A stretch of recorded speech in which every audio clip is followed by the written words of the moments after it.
जयपुर में एक व्यक्ति रहते थे, उनका नाम था घाटम। उनका पेशा था, उनके पूर्वजों से ही चला आ रहा था, वो सब चोरी करते थे। दादाजी, परदादा, परदादा, पूरे गांव का ही यही पेशा था, यही काम था, सब चोरी करते थे। जयपुर से आमेर जाते हैं तो बीच में कनक घाटी, वहीं श्री घाटम दास जी रहते थे। तो घाटम जी चोरी करते थे। एक बार रात में बैठे थे चोरी करने के लिए, तो उस दिन कोई व्यक्ति तो मिला नहीं उनको मालदार, लेकिन झोला लिए हाथ में और जटाएं बांध करके कोई संत वहां से जा रहे थे। घाटम जी बेचारे 2 दिन से तो उनको कुछ चोरी हुई नहीं थी, फिर भी मन में विचार करने लगे, तो महात्मा है, इनकी क्या चोरी करूं मैं, कोई बात नहीं, चोरी नहीं करता हूं, प्रणाम कर लेता हूं जाके। और घाटम जी उनके मार्ग पर आ गए और अर्धरात्रि का समय, घनघोर अंधेरा, प्रणाम किया। महात्मा रुक गए, बोले अरे खुश रहो वत्स, क्या नाम है, नाम आदि पूछा, कहां रहते हो, स्थान बताया, क्या करते हो। घाटम जी बोले मैं चोरी करता हूं। महात्मा को ये बात बड़ी बढ़िया लगी कि इसने छुपाया नहीं मुझसे, सत्य बोला। बोले चोरी क्यों करते हो भाई, चोरी डकैती करना ये अच्छी बात नहीं है, मत किया करो, अच्छा काम नहीं है। बोले महाराज काम तो अच्छा नहीं है मैं जानता हूं, पर ये तो मेरे परिवार का पेशा है, मेरे पूर्वजों से चली आ रही है चोरी, हमारा परिवार इसी में ही निपुण है। मेरा बेटा है अभी 5 साल का, उसको भी तैयारी करा रहा हूं मैं, उसको भी सिखा रहा हूं कैसे जाना चाहिए, क्या क्या आयुध संग लेके जाने चाहिए, किस प्रकार लोगों को देख करके समझ जाना चाहिए मालदार है कि नहीं है। महात्मा को चिंता हो गई। बोले अगर मैं इसको कुछ सिखा करके नहीं गया और इसका जीवन परिवर्तित करके नहीं गया, तो इस मार्ग से निकलना मेरा दुष्कर हो जाएगा। ठाकुर जी ने मुझे इस मार्ग से भेजा है, इसका मतलब ठाकुर जी चाहते हैं कि इसको मैं कुछ बताऊं। महात्मा जी ने उसको बैठाया, बोले सुनो ये घाटम, तुम चोरी मत किया करो, तुम छोड़ दो चोरी। बोले महाराज जिसके रग रग में, जिसके रक्त में चोरी हो, वो कैसे छोड़ सकता। अरे हम तो ऐसे हैं, परिवार में भी हम लोग रोटी भी पानी हो तो हम चोरी करके ही पाते हैं, हम रसोई में मांगते नहीं रोटी दे दो, हम वहां भी चुपके से ही जाते हैं। इतना ज्यादा हम लोगों में चोरपन घुस चुका है कि अब ये निकल नहीं सकता। महात्मा थोड़े व्याकुल थे, तो घाटम जी बोले भगवान आप देखिए व्याकुल मत होइए, मैं भी विवश हूँ कि मैं नहीं छोड़ सकता चोरी, पर हाँ चोरी के अलावा जो कहोगे वो करूंगा। महात्मा ने विचार किया, महात्मा बोले ठीक है 4 बातें लिखो। सबसे पहली बात, तुम सत्य बोलोगे। घाटम जी बोले ठीक है, आज के बाद चाहे कुछ हो जाए मैं सत्य ही बोलूंगा। दूसरी बात लिखो, संत जनों का खूब सम्मान करोगे, आदर करोगे। बोले जी महाराज। तीसरी बात लिखो, जो भी लाओगे घर में, चाहे चोरी करके लाओ, चाहे प्रेम से लाओ, कमा के लाओ, सबसे पहले ठाकुर जी को निवेदित करोगे, उसके बाद स्वीकार करोगे। बोले जी। और चौथी और अंतिम बात, कहीं मंदिर दिख जाए, मठ दिख जाए, आश्रम दिख जाए, संत दिख जाए, 100 काम छोड़ के चोरी करके भाग रहे हो, सिपाही पीछे पड़े तो भी रुकोगे, प्रणाम करोगे, फिर जाओगे। घाटम बोला जो आ गया। अब ये 4 बात मेरे लिए अध्यादेश हैं, आदेश नहीं है, अध्यादेश है। चाहे दुनिया इधर उधर हो जाए, मैं इन 4 बातों को कभी नहीं छोड़ूंगा। संत बोले ठीक है। तो घाटम जी ने अपने गुरु की आज्ञा मान ली, बोले 4 बातें मुझे करनी। एक बार कुछ संतों की टोली जा रही थी, घाटम जी ने देख लिया, दौड़ करके गए, चरणों में निवेदन किया मेरे घर आ जाइए, प्रसाद पा लीजिए। संत बोले ठीक है। अब घर पहुंच गए। अब लेकिन घाटम जी के घर पे व्यवस्था कुछ नहीं थी भोजन की। पत्नी से कहा 5 मूर्ति आई हैं, भोजन बनाओ। बोले 5, हम 2 के लिए तो भोजन नहीं है, 5 को कैसे पवाऊं मैं। घाटम जी बोले गुरु आज्ञा निरर्थक हो जाएगी, मुझे कैसे भी इनको 5 को प्रसाद तो पवाना है। घाटम जी ने देखा कि पड़ोस में एक कोई व्यक्ति रहता, उसके पास में उसके गेहूं अनाज आदि का भंडार है, थोड़ा चोरी करके ले आता हूँ, उससे बना के इनको पवा देंगे, गुरु आज्ञा पूरी हो जाएगी। गुरु जी ने यही तो कहा है कि संतों की सेवा करो, अब कैसे भी करो, चोरी करके करो चाहे कुछ करो। दौड़ करके गए, वहां से कुछ अनाज आदि ले आए, घर पर ला करके प्रसाद बनवा करके पवा दिया। घाटम जी की चिंता हो गई कि आज सवेरे बारिश हुई थी और मैं चोरी करके लाया हूँ, तो निश्चित मेरे पैरों के चिन्ह बन गए होंगे, और उसको यदि पता चल गया कि मैंने चोरी किया, वो घर आ जाएगा, मुझे पकड़ करके ले जाएगा, आदि आदि मन में ये विचार करने लगे। लेकिन मैंने तो गुरु आज्ञा के वश होकर के किया ना। इतने में ही वर्षा हो गई, आंधी तूफान आया और सब उनके चरण चिन्ह आदि मिट गए। तो उनको ये अटूट विश्वास हो गया कि मैंने गुरु आज्ञा मान करके पूर्ण किया, तो ठाकुर जी मेरी सहायता कर रहे हैं, मेरे रक्षक बने हुए। घाटम जी का जीवन ऐसे चलने लगा। गुरु पूर्णिमा का समय था।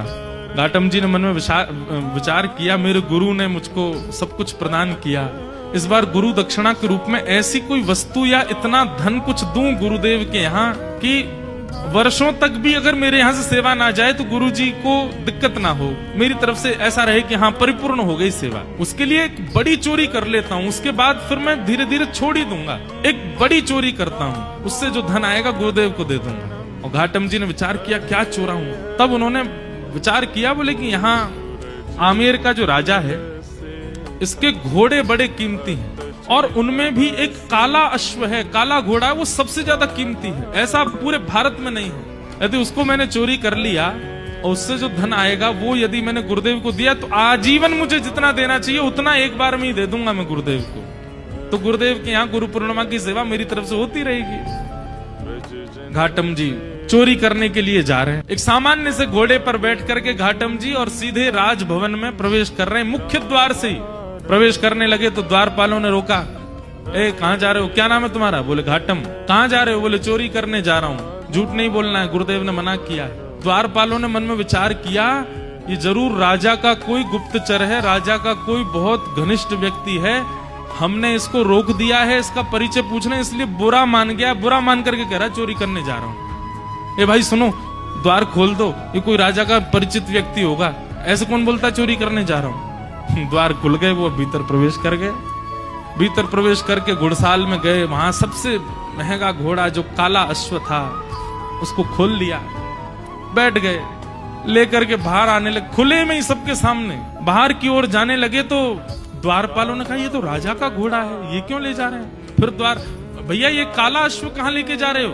बोले चोरी करने आया था, चोरी कर ली, अब चोरी करके ले जा रहा हूँ। द्वारपाल बोले ये तो कुछ ज्यादा ही बुरा मान गया है, ऐसे कौन बोलता है? अरे भैया द्वार खोल दो, इनको जाने दो। रोको नहीं, उनका सत्य और वहां द्वारपाल का उसके प्रति ये भाव रखना कि बुरा मान गए, वो ऐसा फिट हुआ कि किसी को शंका ही नहीं हुई कि ये चोरी कर रहे हैं। घोड़ा लेकर के चले गए और उसी समय राजा ने आज्ञा की मेरे घोड़े तैयार करो, मैं भी जाऊंगा कहीं। ऐसा उसने आज्ञा की। जाके देखा तो काले अश्व थे नहीं। अफरा तफरी मची। जब द्वारपालों के कान में बात पहुंची तो उन्होंने हल्ला किया कि अरे एक व्यक्ति आया था, आकर के इतना सत्य बोल के, वो तो बोल के गया मैं चोरी करने आया हूँ, चोरी करके ले भी गया, तुमने रोका क्यों नहीं? बोले महाराज हमको लगा कि ऐसे कौन बोलता है, चोर कभी ये बोलता मैं चोरी करने आया हूँ, लेकिन वो सत्य बोल रहा था तो हमको लगा आपका कोई गुप्तचर है, आपका कोई घनिष्ठ है, इसलिए हमने रोका नहीं उसको, ले गया वो। सैनिकों को भेजा, जाओ पकड़ लो उसको, घोड़े लेके आओ।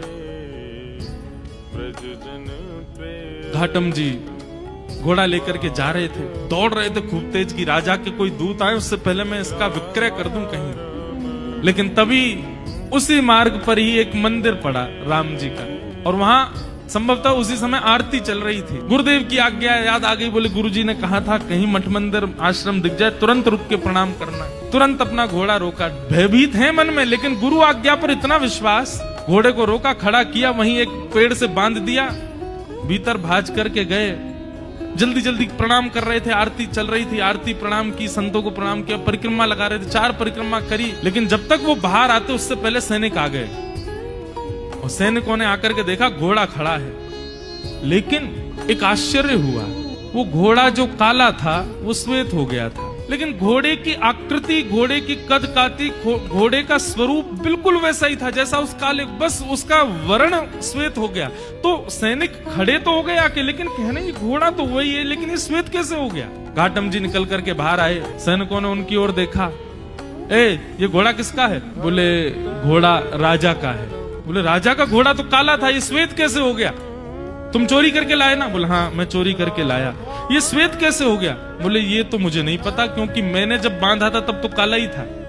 ये श्वेत कैसे हुआ ये तो मुझे नहीं पता। अरे तुझे नहीं पता, ऐसा कैसे बोल सकते हो? बोले मैं सत्य बोल रहा हूं, मुझे लगता है मैंने जिनको निवेदित किया उन्होंने इसको श्वेत कर दिया। सैनिक बोले क्या बोल रहे हो ये? बोले हाँ मैं जो भी चीज लाता हूँ पहले ठाकुर जी को निवेदित करता हूँ। शायद ठाकुर जी श्याम वर्ण के हैं, उन्होंने सोचा होगा श्याम वर्ण के घोड़े पे मैं बैठूं दिखूंगा ही नहीं, इसलिए उन्होंने श्वेत कर दिया। सैनिक बोले ये क्या तुम बोल रहे हो? बोले मैं सत्य बोल रहा हूँ, ये वही घोड़ा है जो राजा का है, मैं चोरी करके लाया हूँ, मैंने बांधा था तब काला था। आप लोग आए तो कहीं आप मुझे पकड़ो ना, इसलिए ठाकुर जी ने श्वेत कर दिया, पर संभवतः आपने पकड़ लिया मुझको। तो तुम ये कहना चाहते हो ठाकुर जी तुम्हारी चोरी में सहायता कर रहे हैं? नहीं नहीं, सहायता तो ठाकुर जी नहीं कर रहे हैं, पर ऐसा कह भी दें तो कोई अतिशयोक्ति नहीं, कर तो रहे हैं। श्वेत उन्होंने ही किया है। बोले इसकी बातें हमें समझ नहीं आ रही, इसको पकड़ के राजा के पास ले चल। राजा के पास ले गए। राजा ने जब घोड़ा देखा, राजा खुद आश्चर्य, बोले ये है तो मेरा ही घोड़ा, पर ऐसा भी नहीं कि इस पर कोई रंग लगाया हो, इसका वास्तविक रंग श्वेत कैसे हो गया? घाटम जी से पूछा। घाटम जी बोले मैं सत्य बोल रहा हूं, आप लोग मान नहीं रहे हैं। मैं ठाकुर जी को निवेदित करता हूं, जो भी चुराता हूं मैंने ठाकुर जी को निवेदित किया, उनको नहीं भाया होगा काला, इसलिए गोरा कर दिया। घाटम जी की बात पर किसी को विश्वास नहीं हो। तब राजा बोला एक तरीका है, यदि तुम्हारी बात में इतनी सत्यता है कि ये वही घोड़ा है, तो मेरे घोड़े के गाल के पास में एक मस्सा है, यदि वो मस्सा इसके हुआ तो मैं समझ जाऊंगा कि भगवान तुम्हारी सहायता करते हैं, तुम्हारी गुरु आज्ञा ही तुम्हारी सहायता करती है, तुम जो करते हो सब, और मैं तुमको छोड़ दूंगा। राजा ने जाकर के घोड़े की नार पर जब बाल हटा करके देखा तो वो मस्सा बिल्कुल वैसा ही था जैसा एक काले घोड़े के था, वही घोड़ा। राजा से विश्वास नहीं हुआ नेत्रों, उसी समय चरणों में गिर गया। महाराज आपके गुरु आपके बने रहें, पर आज से मेरे गुरु आप हैं। आप चोरी चकारी छोड़िए, सारे काम छोड़िए, आज से आप मेरे दरबार के राजगुरु हैं। आपकी गुरु आज्ञा इतनी प्रतापशाली कि आप एक चोरी का कृत्य करते हैं, उसमें भी ठाकुर जी सहायता करते हैं आपकी। आज से आप मेरे राजगुरु। और श्री घाटम जी को राजगुरु बना दिया। लेकिन राजगुरु बनने के बाद घाटम जी को बड़ी आत्मग्लानि हुई। उन्होंने मन में विचार किया कि मैंने गुरुदेव की आज्ञा मानकर के अपने दुष्कृत्य को नहीं छोड़ा, उसका ये परिणाम हुआ कि आज मैं एक राजगुरु बन गया। यदि मैंने अपने कृत्य भी सुधार लिए होते, सदकृत्य किए होते, तो आज ठाकुर जी मुझको मिल गए होते। तो घाटम जी ने अपनी राज पदवी का त्याग कर दिया, और राज पदवी त्याग करने के बाद वो सामान्यतया एक सामान्य व्यक्ति की तरह अपना जीवन जीने लगे, गुरु आज्ञा पालन करके। और श्री घाटम दास जी, उनके पद हैं बड़े सुंदर। उनका एक पद है, उसमें कहते हैं ठाकुर जी को कि हे ठाकुर जी, पहले तो मैं यूं ही खाता, अब तो ना कर खावा छा। ठाकुर जी पहले तो मैं ऐसे ही खा जाता था, पर अब तो मैं स्नान करके पाता हूं प्रसाद। गल में माला, माथे पे तिलक, थारे निमित्त लगावा छा। महाने तो ऐता कर दीना, थाने की ना काई। मैंने तो इतना कर लिया आपके लिए, आपने मेरे लिए क्या किया ठाकुर जी? घाटम दास जात को मीना, तारोगे की ना। इतनी सरल सहज वाणी उनकी। ठाकुर जी से कह रहे हैं मैंने आपके लिए इतना कुछ किया, अब तो मैं नहा के खाता हूँ, अब तो तिलक लगाता हूँ, माला पहनता हूँ गले में, ठाकुर जी अब तो कृपा करो मुझ पर। तर में उनको आगे चल करके ठाकुर जी का प्रत्यक्ष साक्षात्कार दर्शन हुआ, और दर्शन के पश्चात वे भगवत धाम को प्रस्थान कर गए। तो एक सदगुरु की कृपा, उसकी सामान्य वाणी। अरे राह चलते हुए एक संत ने 4 बातें बता दी एक चोर को, और उस मार्ग पर चल करके वो चोर एक दिन ठाकुर जी के प्रत्यक्ष दर्शन कर लेता। हम चोर तो नहीं है, हम डाकू तो नहीं है, हम डकैत तो नहीं है, हम इतने नीच तो नहीं है, हम तो सामान्य मानव हैं। शुद्ध रोटी खाते हैं, शुद्ध जल पीते हैं, शुद्धता से रहते हैं, सब काम ठीक करते हैं। हम में इतने अवगुण नहीं है। हम गुरु आज्ञा को यदि मान लें तो हमारी स्थिति क्या होगी? इसलिए भैया, आज्ञा गुरुणाम अविचारणीयाम,